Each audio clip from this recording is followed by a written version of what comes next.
vamos a continuar con nuestra serie de predicaciones expositivas. Juan, capítulo 8. Por favor, si tienes tu Biblia, capítulo 8 del Evangelio de Juan. Con la ayuda del Señor, hermanos, hoy vamos a terminar el capítulo 8. Llevamos ya unas cuantas semanas en este capítulo, un capítulo en el que, por supuesto, hermanos, hay un montón de detalles en el que quizá no hemos profundizado tanto, pero ya hemos ido extrayendo sus enseñanzas principales y hemos probado, ¿no?, el bien que le hace a nuestras almas.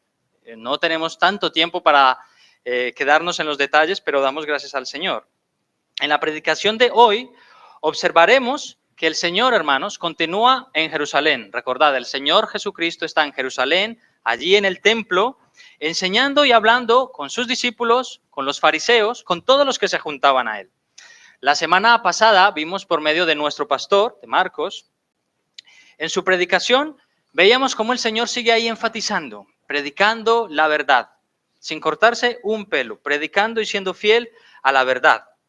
Nuestro pastor hacía ciertas observaciones sobre el texto y en las que veíamos cómo algunos judíos permanecían, hermanos, en incredulidad, una obstinación profunda de creer que solamente por el hecho de ser descendientes de Abraham, hijos de Abraham, bueno, esa era la única condición que necesitaban para ser salvos, como si la salvación se heredara por medio de los genes. La verdad con la que el Señor les confronta es una verdad bastante incómoda para ellos. No sois hijos reales de Abraham, más bien sois esclavos del pecado. Y a menos que creáis la verdad, a menos que aceptéis que Jesús es el Señor, seguiréis siendo esclavos del pecado. Jesucristo mismo afirmó ser el camino, la verdad y la vida.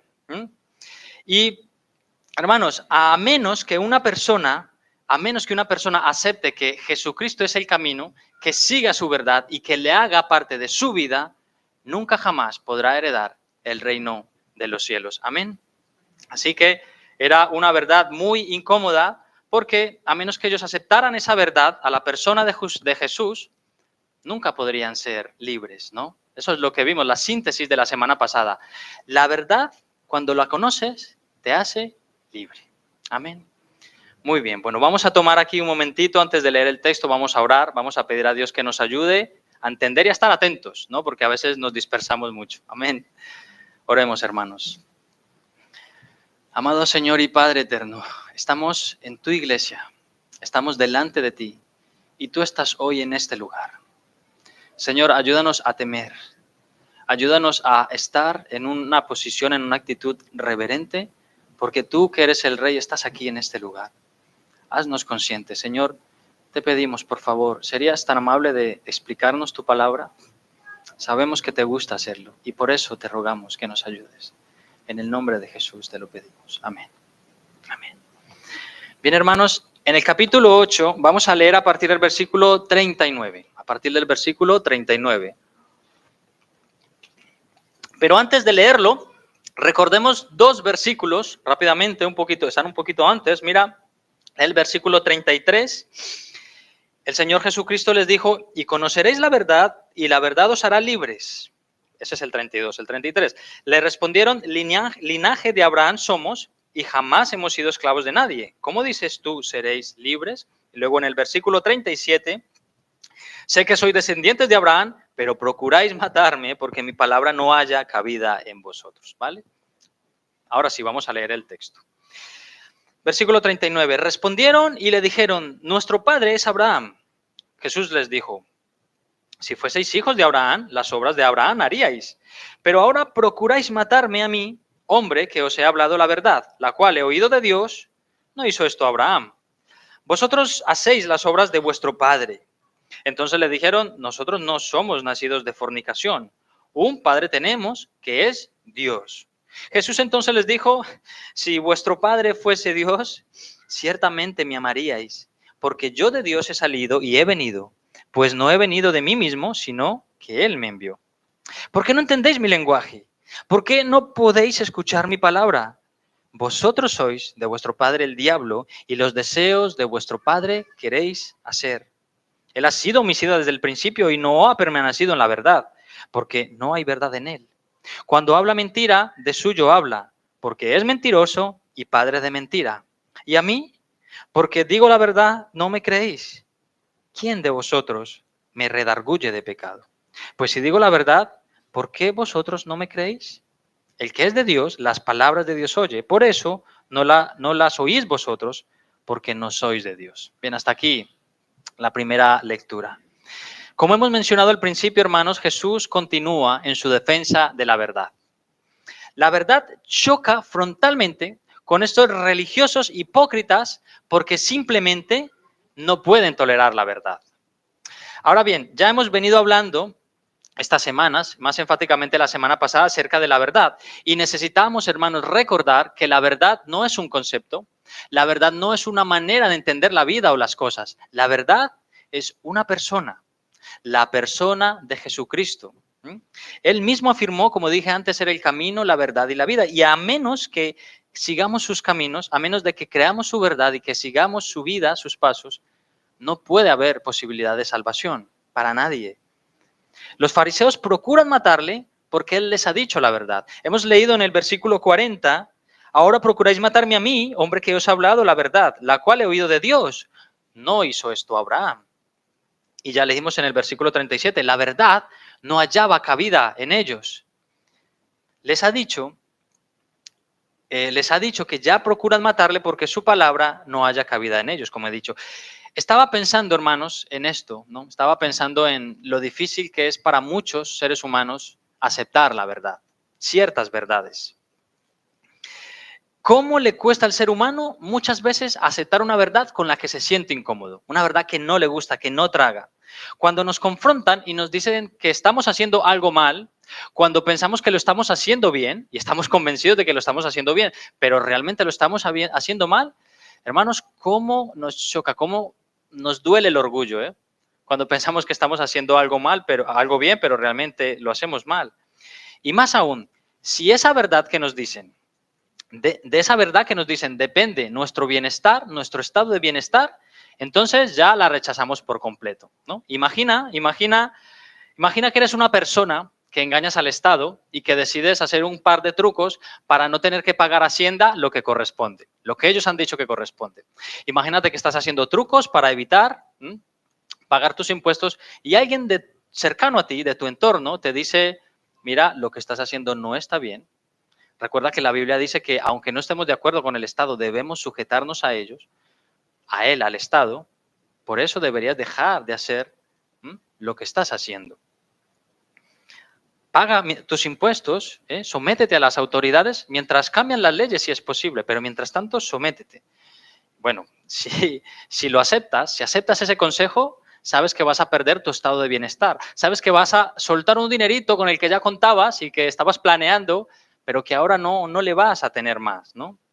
De hecho, hermanos, esta fue una pregunta que se le hizo en algún momento al Señor Jesucristo, ¿no? Alguien le preguntó, Señor, los romanos dicen que tenemos que pagar impuestos, ¿tú qué dices? Bueno, a ver, darme una moneda. Le pasaron la moneda y les pregunta, ¿qué rostro veis en la moneda? Bueno, la del César. Así que el Señor Jesucristo les dice, bueno, pues dar al César lo que es del César y a Dios lo que es de Dios, lo que le corresponde a Dios. Hermanos, algo así pienso que es lo que le ocurría a los fariseos. Estaban tan acostumbrados a mantener el poder, estaban tan acostumbrados a interpretar la ley, una ley que fue dada desde el cielo y de la cual ellos no tenían ni el más mínimo derecho a interpretar a su manera. Estaban tan acostumbrados a que nadie les rebatiera que de repente llega un sencillo hombre de Nazaret, un hombre famoso del que se está hablando, con un mensaje muy contrario al suyo, pero con una demostración de poder y de sabiduría que no podían rechazar. Sabiduría sin igual. Y además, con la absoluta certeza de que todo lo que él está diciendo es verdad. Jesús, tu verdad no nos gusta. Y por eso vamos a matarte. Hermanos, esta es la razón por la que el ser humano ha intentado matar a Dios desde que se tiene memoria. La verdad de Dios no haya cabida en el hombre natural. Porque el hombre y la mujer somos profundamente orgullosos, somos profundamente pecadores. Y por eso cuando Dios viene con su mensaje y dispara directo a nuestro corazón, dispara directo a nuestra conciencia, ¿m? Y nos dice que debido a nuestra manera de vivir, que estamos equivocados, que debido a nuestra manera de vivir vamos de camino al infierno, y a no ser que le aceptemos, a no ser que aceptemos a Jesucristo para ser limpio, nos condenaremos. Bueno, hermanos, esa verdad choca ahí en nuestro corazón con nuestro orgullo. Ese mensaje no nos gusta naturalmente. No podemos aceptar que nuestra vida tenga que cambiar.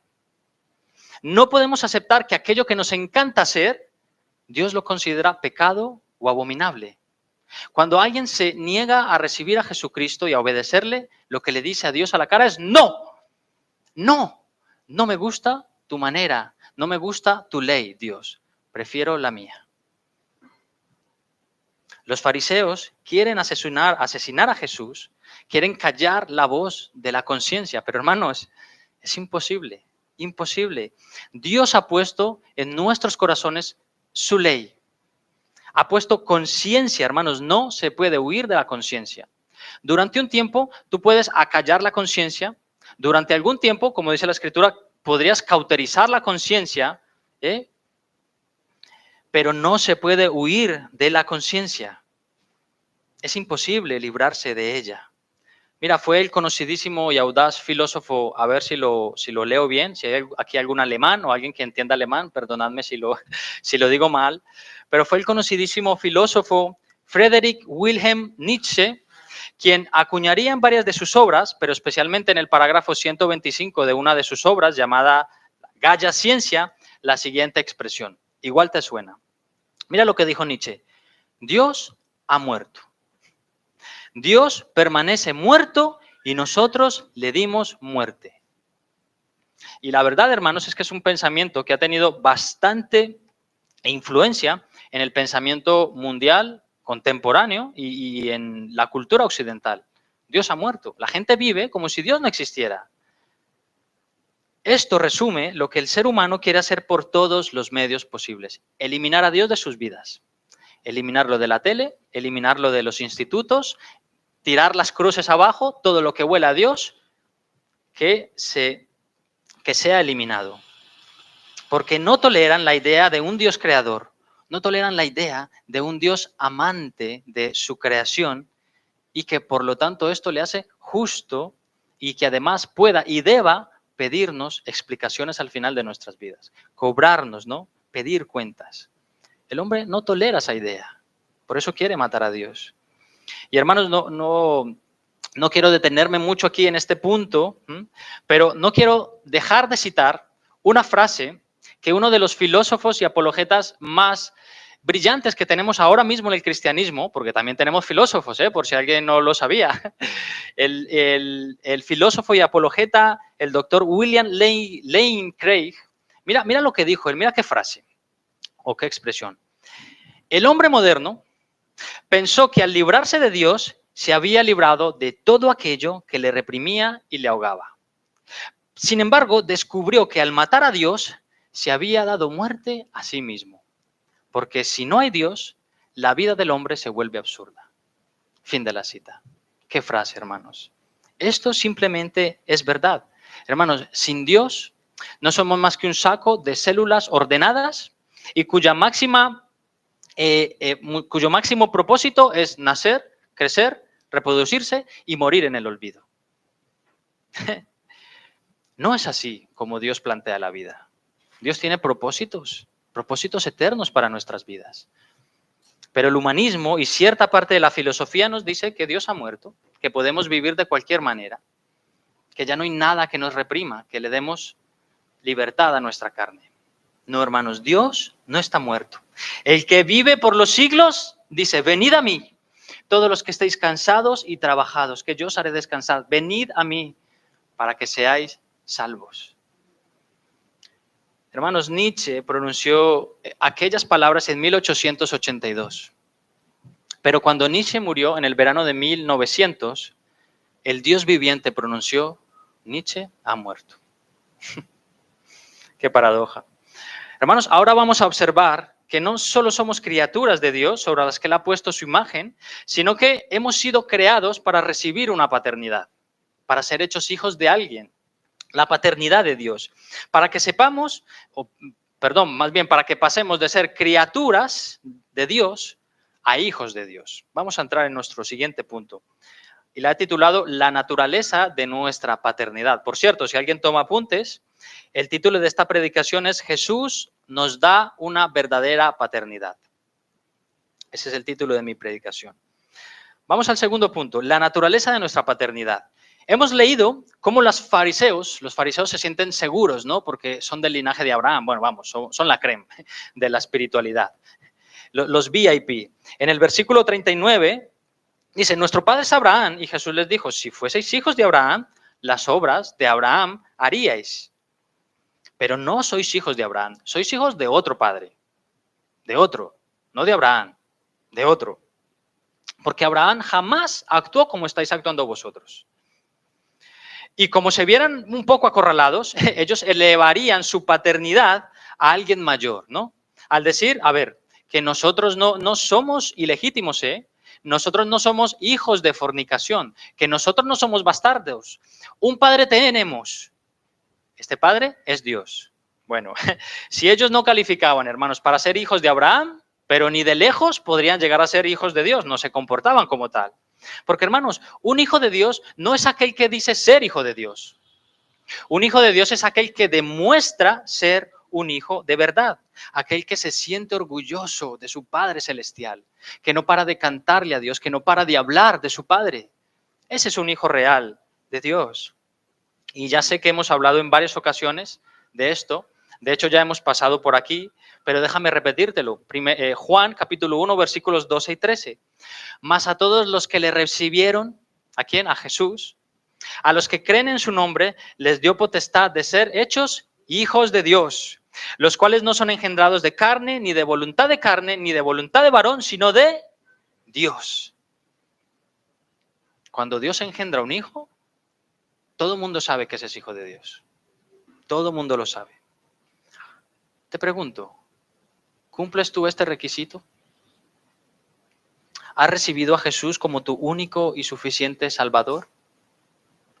¿Has venido ya a Él con arrepentimiento y con fe? Si no lo has hecho, serás como uno de los cuales, como estos, los cuales presumían ser hijos de otro mortal, pero a los cuales el Señor Jesucristo dijo tajantemente, lo que está en el versículo 44. Vosotros sois de vuestro padre el diablo, y los deseos de vuestro padre queréis hacer. Hermanos, según este texto y según otros textos de las Escrituras, podemos deducir que existen dos clases de personas, dos clases de hijos. Hijos del diablo e hijos de Dios. Hermanos, no hay más paternidades. O eres hijo de Dios o eres hijo del diablo. La Biblia explica muy claramente que todos los seres humanos nacemos en pecado, todos. Y que a medida que vamos creciendo y comprendiendo la diferencia entre el bien y el mal, nos hacemos voluntariamente pecadores. Elegimos voluntariamente ser pecadores, hijos del diablo. Es decir, hacemos más lo que le agrada al diablo que lo que le agrada a Dios. No sé si tú estás de acuerdo con esto, pero da igual, es lo que Dios piensa. Es lo que Dios piensa. Y hermanos, luego cuando tú te conviertes y experimentas el amor de Dios en tu vida, todos los que recibimos a Jesús como Salvador experimentamos que al convertirnos en hijos de Dios, experimentamos ese traslado de paternidad, un traslado de la patria potestad. Mira cómo lo expresó Pablo en la carta a los Efesios, capítulo 2 y versículos del 1 al 3, te lo leo yo. Fijaos, qué impresionante. Y Él os dio vida a vosotros cuando estabais muertos en vuestros delitos y pecados, en los cuales anduvisteis en otro tiempo, siguiendo la corriente de este mundo, conforme al príncipe de la potestad del aire, el espíritu que ahora opera en los hijos de desobediencia, entre los cuales también todos nosotros vivimos en otro tiempo, en los deseos de nuestra carne, haciendo la voluntad de la carne y de los pensamientos, y éramos por naturaleza hijos de ira, lo mismo que los demás. Es duro, ¿eh? O sea, dicho así, es duro, ¿eh? Así que ahí lo tenemos, hermanos. Nuestra paternidad sin Cristo es la de ser hechos hijos de ira. Los hijos del diablo, los que Jesús está citando aquí. Los que no hacen la voluntad de Dios, sino la del diablo. Y hermanos, mirad, no podemos permitirnos ser tan influenciados por este mundo con la idea de que Satanás es una invención. ¿Habéis oído alguna vez eso? Satanás no existe. Estamos hablando aquí del diablo y quizá alguno que está en esta sala, en este lugar, puede pensar que Satanás no existe, que es todo un invento, ¿no? Hermanos, el diablo existe. La Biblia habla muchísimo de Satanás. Y es que además, esa es una de las estrategias, de las artimañas que utiliza Satanás y que la verdad ha tenido bastante éxito durante los siglos, el hacer pensar al ser humano que él no existe. De manera que atribuimos las obras del diablo a la superstición humana, a la debilidad psicológica, no sé, le atribuimos las obras del diablo a lo que sea, excepto a él. Ahora, es verdad, hermanos, que no todo lo malo que ocurre o que hacemos es únicamente por influencia del diablo. Y mira, voy a intentar ilustrar esto con un chiste, ¿vale? Bueno, con un chiste que a lo mejor se convierte en algo real para alguien. Esto es un hombre, ¿no?, que va a la iglesia y el pastor le dice, hermano, ¿tu Biblia dónde está? Y dices, pastor, Satanás me ha estorbado. Yo la tenía preparada, pero es que Satanás me ha estorbado. Bueno, está bien, cogí una de nuestras Biblias. Siguiente domingo, hermano, ¿tu Biblia dónde está? Pastor, es que el diablo, de verdad, la tenía ya en la mochila y es que me he dejado la mochila. Bueno, hermano, cógete una Biblia de las que tenemos aquí. Así domingo tras domingo le achacaba la culpa al diablo, hasta que un domingo el pastor vuelve y le pregunta, hermanito, ¿dónde está tu Biblia? Ay, pastor, verás, es que Satanás, y de repente se escucha que abren la puerta y entra Satanás por la puerta con la Biblia del hombre y se la da al pastor y le dice, pastor, toma, aquí está la Biblia de aquel sujeto, no me eches más la culpa a mí. Hermanos, el ser humano en su propia maldad también hace mucho mal, pero obviamente Satanás nos influencia, ¿no? Es obvia su influencia. Dios es el creador del diablo y aunque no lo creó inicialmente para lo que llegó a ser, Satanás en su propio orgullo se convirtió en lo que es ahora, el padre de la mentira, el ser que odia con más fuerza en el universo a Dios. Lo odia, ¿por qué? Porque es un orgulloso. Quiere ser Dios, no puede. Y ese mismo odio se transmite a todos los seres humanos, los cuales, bueno, naturalmente terminan odiando a Dios o la idea de Dios. Hermanos, pero que nadie os haga dudar de Satanás. Es un ser real. Satanás es un ser real. Y debemos estar conscientes de la lucha espiritual que se batalla contra Satanás y sus demonios. La Biblia enseña que las personas sin Cristo han sido cegadas por el diablo. Mira cómo lo dice Pablo a los Corintios en su primera carta y en el capítulo 4. Pablo le dice esto a los incrédulos, perdón. El Dios de este siglo, o sea, Satanás, cegó el entendimiento, de los incrédulos para que no les resplandezca la luz del evangelio de la gloria de Cristo, el cual es la imagen de Dios. ¿Viste? El diablo cega el entendimiento de los incrédulos. Hermanos, no podemos ignorar sus maquinaciones. Y mira, yo no te digo, ahora voy a aclarar aquí unas cosas. No estoy diciendo todo esto para que luego salgamos de aquí, de la iglesia, y veamos demonios por todos los sitios, ¿no? Hasta en la sopa. No estoy diciendo esto. Porque, hermanos, hay creyentes nuestros que se la pasan viendo demonios en todos los sitios, reprendiendo a Satanás en todas las cosas. Tú imagínatelo, a lo mejor está en su casa leyendo la Biblia o está aquí en la iglesia y de repente se va la luz.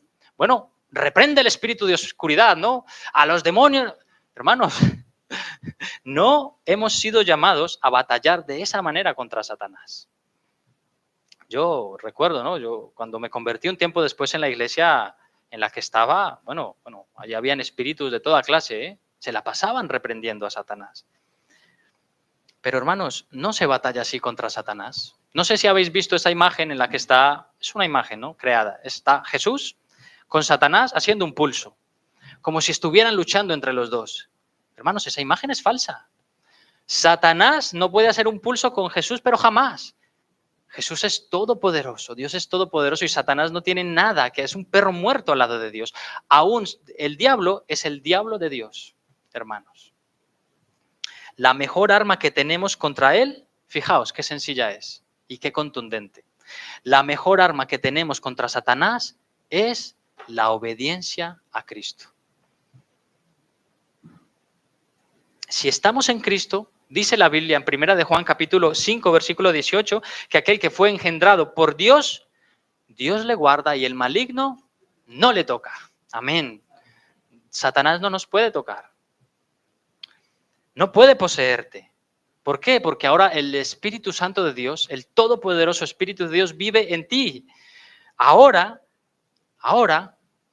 Satanás no puede entrar a tu vida, pero lo que sí puede hacer y hace es tentarte, tentarnos. Y lo hace, y es así, ¿no? Es ahí donde se centra nuestra batalla. Pelear contra el enemigo de nuestras almas, la clave está en resistirle.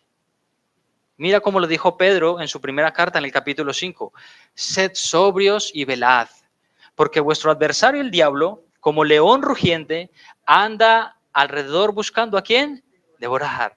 Al cual resistid firmes en la fe.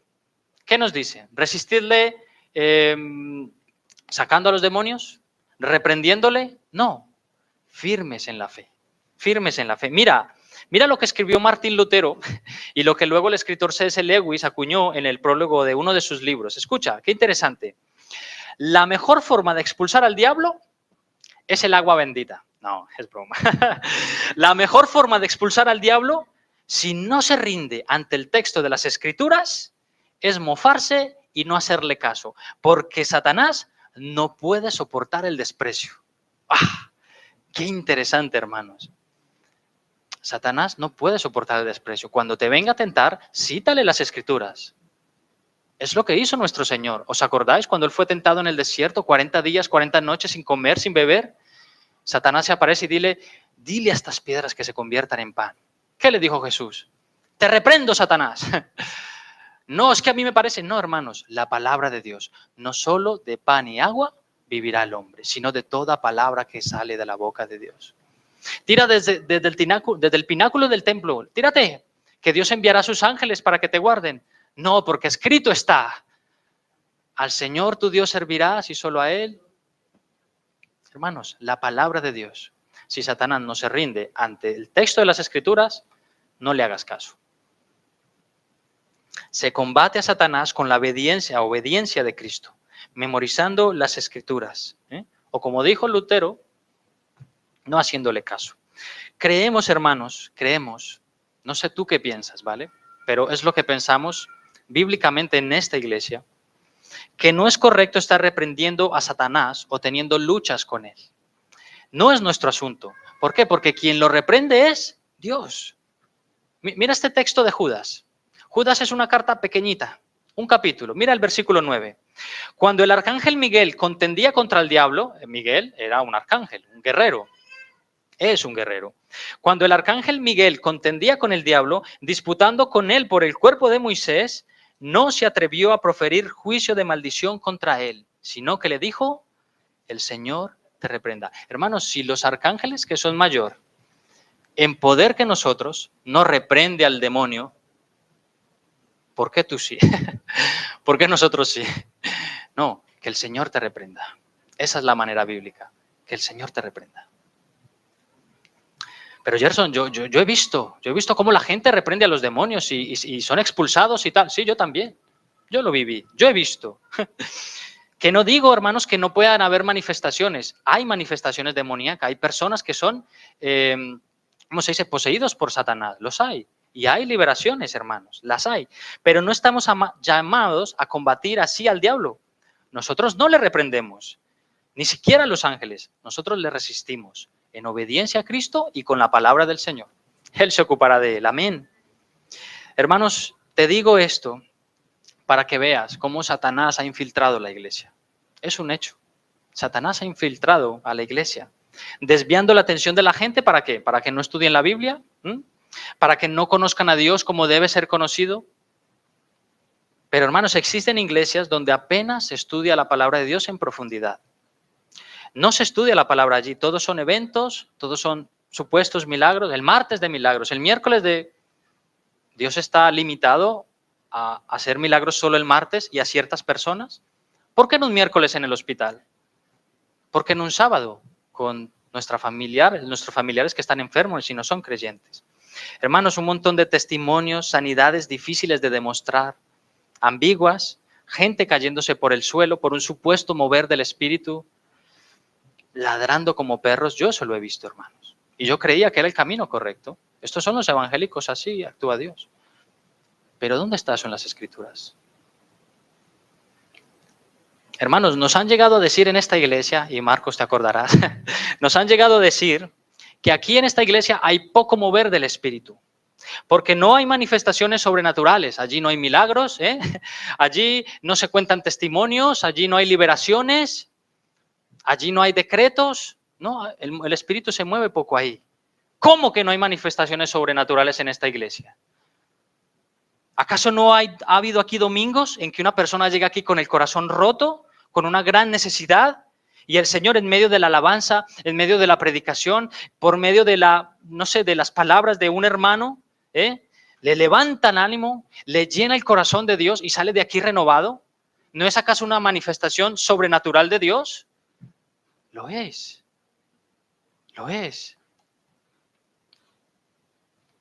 Claro que sí, pero es que hay algunos que, como los fariseos, solo quieren ver el show, el espectáculo, liberaciones, que el paralítico se levante.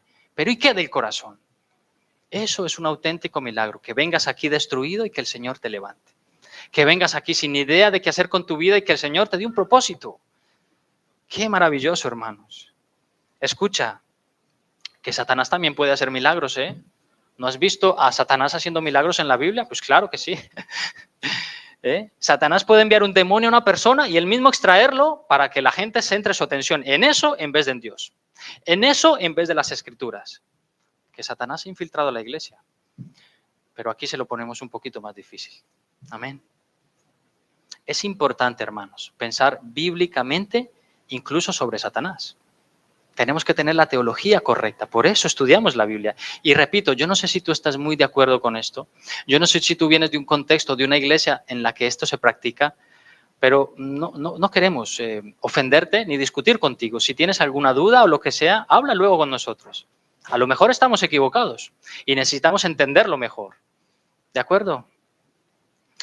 Ya sé que este no es nuestro punto y, hermanos, no solemos hablar mucho aquí de Satanás, ¿verdad? Tampoco hace falta. Aquí lo que necesitamos es conocer a Jesucristo. Es lo que hacemos. Necesitamos conocer más y más a Jesucristo, aunque haciéndolo vamos descubriendo las artimañas de Satanás. Eso es natural. Bien, aquí Jesús dice que los religiosos que se creen salvos no son otra cosa más que los hijos del diablo, ¿no? Es por eso que estamos hablando del diablo, ¿no? No estoy intentando forzar ahí el tema. Pero fijaos, como dije antes, la naturaleza de nuestra paternidad depende de a quién obedecemos. Si a Dios y a las Escrituras o al diablo y a nuestros deseos. Tienes que elegir a quién vas a obedecer. ¿A Dios y su palabra o al diablo y a tus propios deseos?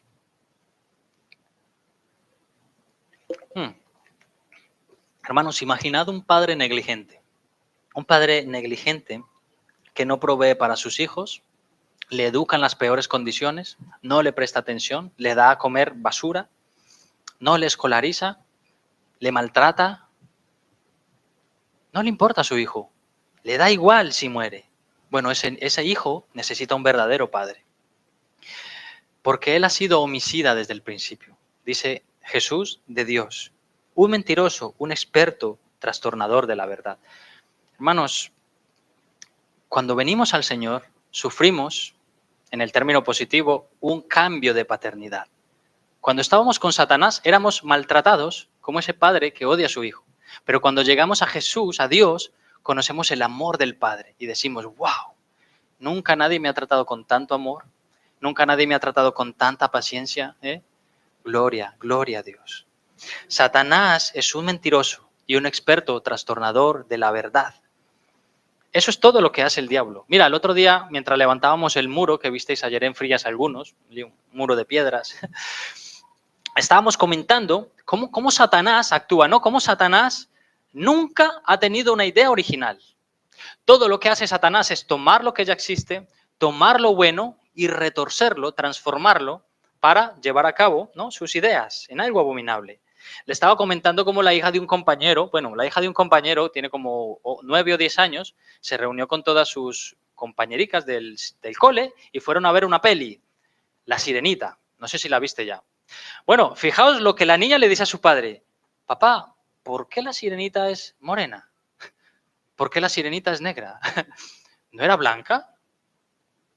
Papá, pero si es que debajo del agua no se puede poner morena. Fijaos la observación de la niña. Y entonces estaba ahí con sus amiguitas debatiendo cómo es que han cambiado la historia. ¿Pero por qué? Y hermanos, ¿no lo veis? Eso es lo que intenta Satanás, infiltrar las pelis que hemos admirado de pequeños, que nuestros hijos admiran de pequeños, y la trastorna. Cambia la historia. Yo no digo que poner a la sirenita de morena trastorna mucho la historia. Pero hermanos, no tienen una idea original. ¿Por qué no intentan una nueva peli? ¿Por qué el hada de Pinocho tiene que ser un transexual? ¿Por qué? Porque saben que la mente de nuestros niños es moldeable e intentan meter a través de ello pues toda su doctrina, ¿no?, toda su ideología. No debemos, hermanos, ignorar las maquinaciones de Satanás. Ay, Gerson, qué exagerado, es una peli. Bueno, una peli, 2 pelis, 3 pelis, 4 canciones, 5 asignaturas, al final. Otra de las artimañas que utiliza el diablo, hermanos, dice C.S. Lewis en uno de sus libros llamado Cartas del Diablo a su sobrino, fijaos, otra artimaña, es permitir que los cristianos vivan una vida religiosa, pero sin profundizar mucho en la Biblia. Piensa, el enemigo de nuestras almas sabe que las puertas del Hades no prevalecerán contra la iglesia. Satanás no puede destruir a la iglesia. Satanás no puede estorbar a un cristiano para siempre para que no vaya a la iglesia. Él le permite ir, ve, pero no te comprometas mucho. Ve, vive tu religión, pero bueno, no pasa nada si pecas un poquito, Dios te perdonará. Ve, pero no sientas mucho en el corazón la idea de Dios, ¿no? Es otra de las artimañas de Satanás, hermanos, y no podemos ignorar sus maquinaciones. Bien, bueno, hermanos, vamos llegando a la recta final. Volvamos a la escena. Me he apartado un poquito de la escena, pero espero no haberos perdido. Ahora volvemos a Jerusalén, al templo. Jesús responde a estos fariseos con bastante rotundidad. Si vuestro Padre fuera Dios, sencillamente me amaríais a mí. Pues yo de Dios he venido. Si conocierais al Padre, tendríais que conocerme a mí también. Podrías imaginar a estos diciendo, a estos fariseos, al Padre conocemos, es Jehová, es Yahvé, Elohim, pero al Hijo, nada que ver con el Hijo. Hermanos, es como si a nosotros que somos padres nos invitaran algún día a una comida y nos dijeran, mira, ven tú, pero no traigas a tus hijos, que es que son muy trastos. Ven tú, pero sin tus niños. ¿Tú qué harías siendo padre? ¿Cómo? ¿Que no vayan mis niños? Pues yo tampoco voy. Donde no van mis niños, yo tampoco soy bienvenido. Y recuerdo que hace tiempo escuché la misma analogía, pero con respecto a la esposa, a la iglesia. Se usaba para aquellos que dicen que creen en Dios, pero que no van a la iglesia. ¿Has oído esta expresión? Yo creo en Dios, pero en la iglesia no. Yo creo en Dios, yo oro en casa, yo leo la Biblia en casa, yo canto en casa, pero yo a la iglesia no voy, porque no me gusta, y hay muchos hipócritas, ¿no? Creen en Dios a su manera y creen que no necesitan una iglesia para desarrollar su fe. Pues imagínatelo, utilicemos la misma analogía. Es como si a ti te invitan un día a cenar y te dicen, Gerson, vamos a hacer una cena, ¿vale? Vente tú, pero no traigas a tu mujer, que es que no la trago. ¿Cómo? ¿Que no traigas a tu mujer? Bueno, vale, si mi mujer no es bienvenida, yo tampoco soy bienvenido. Más o menos, me gusta esa ilustración. La persona que piensa que cree en Dios, pero no siente nada por el Hijo de Jesús, por su Hijo Jesús, no siente nada por la iglesia, no siente nada por Dios. Estos no podían oír la voz de Dios, eran sordos al mensaje, simplemente no eran de Dios. Vosotros no sois de Dios. Hermanos, tiene que ser una cosa terrible pasarte toda tu vida creyendo que estás en paz con Dios, que no tienes nada de que arrepentirte, que tu vida tampoco es tan mala, que Dios de todas maneras te va a salvar, ¿eh? Y que cuando mueras te encuentres con la terrible verdad, la terrible realidad de que Dios no te acepte, sino que te rechace y te eche al infierno. Mira lo que dijo el Señor Jesús en Mateo capítulo 7 y versículos 21. No todo el que me dice, Señor, Señor, entrará en el reino de los cielos, sino el que hace la voluntad de mi Padre que está en los cielos. Muchos me dirán en aquel día, Señor, Señor, ¿no profetizamos en tu nombre? ¿Y en tu nombre echamos fuera de los demonios? ¿Y en tu nombre no hicimos muchos milagros? Entonces les declararé, dice el Señor, nunca os conocí. Apartaos de mí, hacedores de maldad. ¿Qué dice el Señor? ¿Que les conoció durante un tiempo y luego perdieron su salvación? No, nunca os conocí. Hermanos, fijaos en el detalle. El texto no dice que Jesús declaró que ellos profetizaban, que ellos echaban fuera demonio, que ellos hacían milagros. No es lo que el texto dice. El texto dice que ellos mismos decían de sí mismos que echaban fuera los demonios, que hacían milagros, que profetizaban. Por lo tanto, aquí el Señor no les está diciendo, es verdad, vosotros profetizasteis en mi poder, pero no os conozco. No, ellos decían de sí mismos hacer todas estas cosas con el poder de Dios, pero lo hacían con el poder de otro. Nunca os conocí, apartaos de mí, fuera de aquí. Eso les declarará el Señor a los incrédulos. Y hermanos, estos fariseos no tenían remedio. Después de escuchar estas advertencias, después de que se les concediera una oportunidad tras otra para retractarse, para convertirse a la verdad, ahora van a liarla mucho más.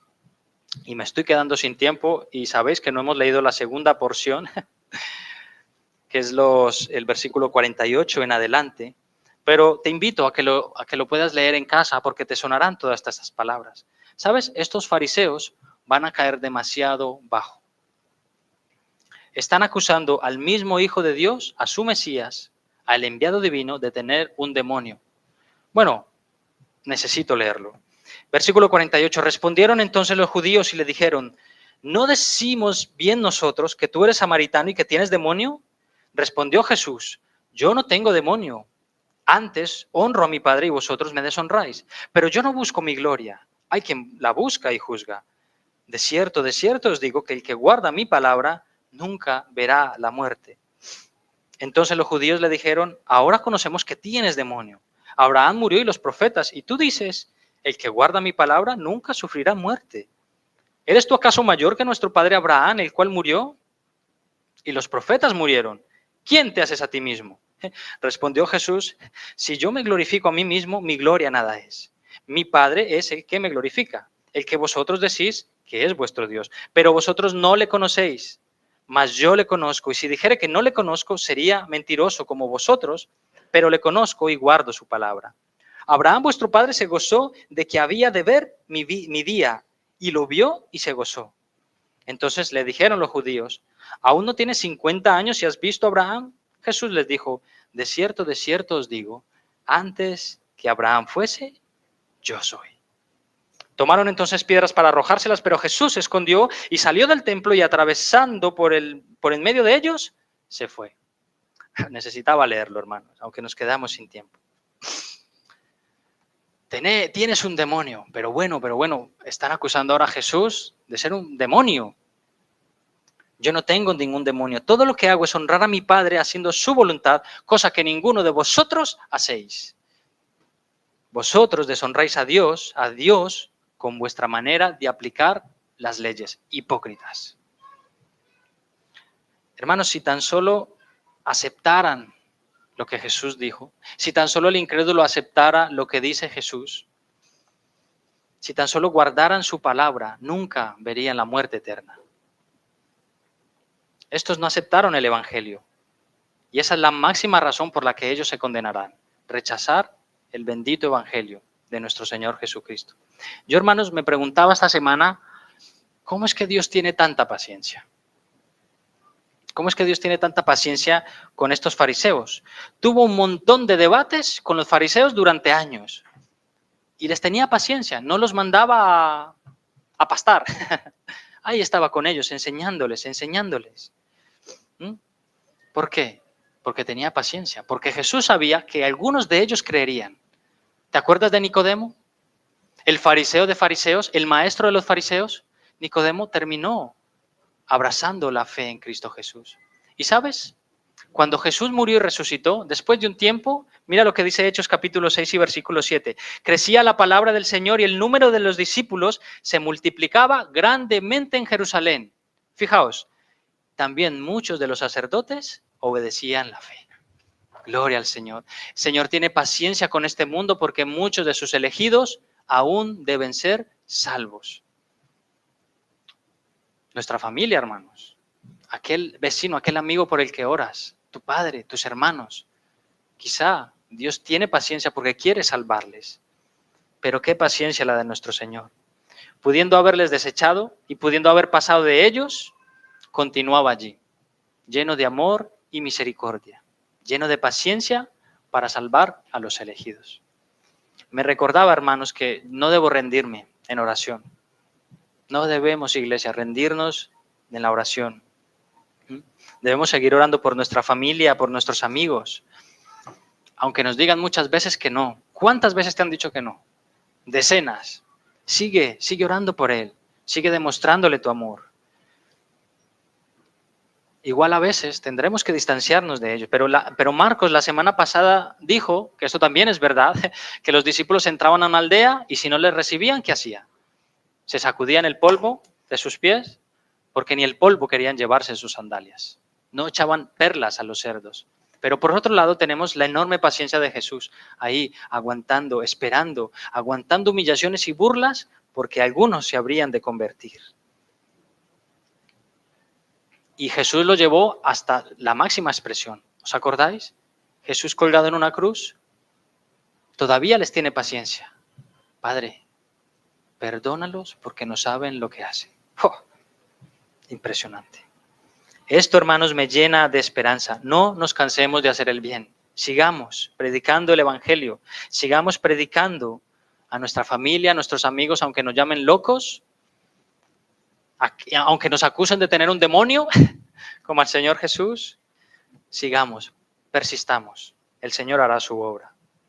Hermanos, oramos para que un día, y quiera el Señor que sea pronto, los perdidos, aquellos a quienes amamos, les resplandezca la luz del Evangelio. Piensa en tu propia conversión. ¿Cuánto tiempo pasó hasta que te convertiste? Dios tuvo paciencia contigo. Y hermanos, es que no se trata solo de comprender intelectualmente lo que nos dice Jesús. Porque no podemos decir que los judíos no entendieran lo que decían Jesús. Hermanos, el Evangelio es sencillo de entender. No es difícil. ¿Cuál es el problema? Que el Evangelio es más difícil de aceptar. Jesús vivió una vida perfecta, una vida que tú no podrías vivir porque eres pecador. Necesitas arrepentimiento y fe. Necesitas venir a Cristo para que Él te dé vida eterna. Jesucristo fue a la cruz y murió por tus pecados. Resucitó al tercer día de entre los muertos para hacer posible tu salvación y la mía. Y todo aquel que cree en Él no se pierde, mas tiene vida eterna. Ese es el bendito Evangelio de Dios. ¿No es sencillo? Lo es. ¿Lo has entendido? Sí. Ahora, la pregunta es, ¿lo aceptas? ¿Aceptas que eres un pecador y que sin Dios estás perdido? Ahí es donde está lo complicado.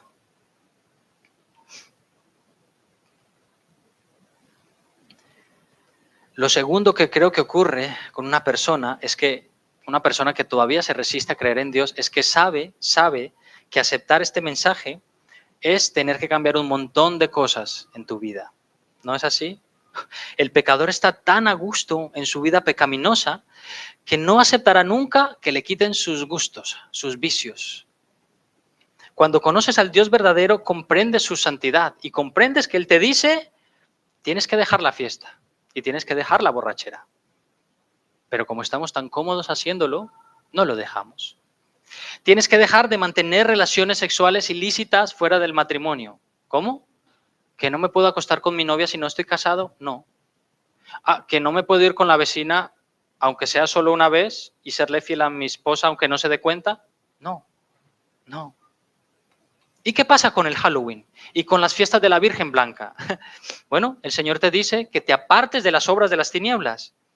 Y como el Señor le dice que debes hacer esto, te dice que tienes que ir más allá, que tienes que preocuparte por tu hermano, que tienes que intentar morir por tu hermano, ayudar a tu hermano. Pero el pecador dice, ¿cómo? ¿Que tengo que perder mi tiempo y mi tiempo y mis derechos? Estamos tan a gustos en nuestro orgullo que no aceptamos el mensaje porque sabemos que van a cambiar tantas cosas en nuestra vida. Pero quien cambia, hermanos, heredará la corona de vida. Una bendición mucho mayor. El inconverso necesita arrepentimiento. Mira, este es el final de la predica. Tozer dijo esta frase. Tenemos algún libro de Tozer en la librería por si os animáis. La gente en la tierra odia la palabra arrepentirse, pero la gente en el infierno desearía escucharla aunque fuera una vez más. Repito, la gente en la tierra odia la palabra arrepentirse, pero la gente en el infierno desearía con todas sus fuerzas escucharla aunque fuera solo una vez más. ¿Ves cómo termina la historia? El final, el versículo 59, dice que tomaron piedras para arrojárselas, pero Jesús se va y se esconde en el templo, luego sale del templo y ¿qué hace? Pasa por en medio de ellos. ¿Cómo es eso, hermanos? Jesús pasa por en medio de ellos porque Jesús decide cómo y cuándo vencer. Lo haría colgado de una cruz. ¡Qué paradoja, hermanos! Sabemos que al final el Señor vencerá. Al final Él decide por quién morir. Al final Él decide cuándo entrega su vida. Y la entregó cuando Él quiso. Nadie me quita la vida, yo la pongo de mí mismo, dijo el Señor, en su momento. Si así lo desea, Él te llamará para que pases a ser de un hijo del diablo a un hijo de Dios, para que haya un traslado de paternidad a un Padre que te ama de verdad, porque Jesús, solo Jesús, puede darte una verdadera paternidad. Amén. Bien, hemos terminado, vamos a orar. Señor, es maravilloso sabernos tus hijos. Es maravilloso, Señor, cuando oramos a ti y te decimos Padre nuestro. Esto significa tanto para nosotros que seas nuestro Padre, porque recordamos todo ese tiempo que vivimos sin ti, perdidos en este mundo. Pero cuando nos llamaste y hiciste que alumbrara la luz del Evangelio en nuestro corazón, Señor, qué maravilloso. Descubrimos la vida de verdad. Gracias por habernos dado salvación. Gracias porque Jesús, tu Hijo, nos ha tenido tanta paciencia hasta que ha conseguido conquistarnos, ganarnos, Señor, para el cielo. Gracias por Jesucristo. Gracias por esta paternidad que tenemos en ti y porque te podemos llamar Abba, Padre. Señor, te bendecimos en el nombre de Jesús. Amén.